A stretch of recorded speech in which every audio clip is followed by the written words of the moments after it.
आजको विषय निकै जटिल प्रकारको छ। किन भन्दा यो नेपालसँग जोडिएको विषय।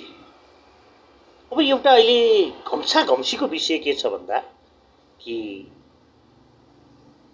नेपाल भन्ने देश अब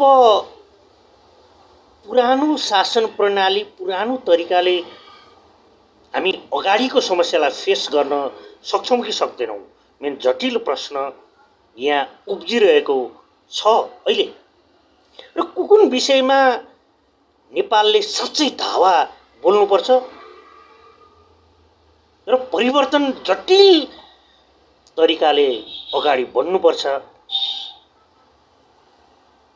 यो अहिलेको एउटा सायद केन्द्रकै विषय हुनुपर्छ।